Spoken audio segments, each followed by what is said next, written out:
I first started drawing when I was little. It just started with crayon pictures. Would I recommend a career as an artist? So I would imagine if you're pressured that you have to do this work in order to feed your family, you could possibly lose your joy, or you could be a fortunate person and just be paid to do what you love. And if you can find that balance, well, that's pretty awesome.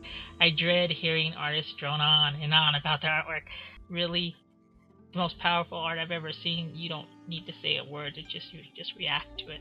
It's a mix between the artist putting their life experience into it and then the viewer bringing what they have experienced to the viewing, and then hopefully they just enjoy seeing it as much as I've enjoyed making it. I remember being very little and wanting my art to do things, have dimension and depth, that have human forms that were very realistic, and I just didn't have the capacity. Now, pretty much whatever I want to draw, I can execute. My art is inspired from everything. It can be a footage off a Hubble telescope to something off of an electron microscope, and just everyday emotions of life. Basically, what I try to capture is people in the midst of emotion that you can actually see. As far as selling my art, I've had people buy collections. I sold pieces for decent amounts, and also for very affordable prices. That's always been the most difficult thing for me, is the selling aspect of it. As early as kindergarten, that I noticed that I would get a reaction from people. I will use anything I can get my hands on, from computer paper and a big pen to bronze. For the most part, I stick with colored pencils that layer, or acrylics and sometimes oil, but pencil for the most part is what's most portable. Overall, I think it's just been something that I've found to be a touchstone in my life, something soothing, and so that's what always keeps me going back to it.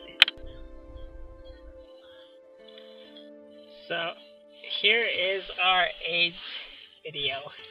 It's pretty short and sweet and direct.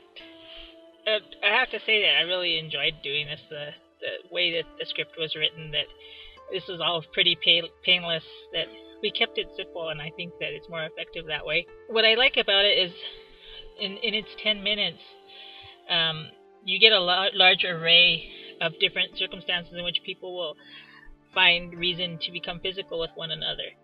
And it doesn't condemn it, it just presents it pretty basically. And that's just the issue, though, because oftentimes with AIDS, people just see what's in front of them, the circumstances, and they don't stop to think, well, that this person has had previous partners and the effect that that may have. Protective sex becomes just an inconvenience. Another thing about this, though, that I have to admit that I did enjoy illustrating it, because there's situations in here, like the dog and the earthworm together in the doghouse. These are things I never thought I myself would be drawing, and so it cracked me up to be drawing these different situations. And what I also like about it is it's a very important message, but it's not preachy the way that it's presented in this particular video. And so anytime you can share something with someone that's important and not be preaching at them, to me, is a good thing.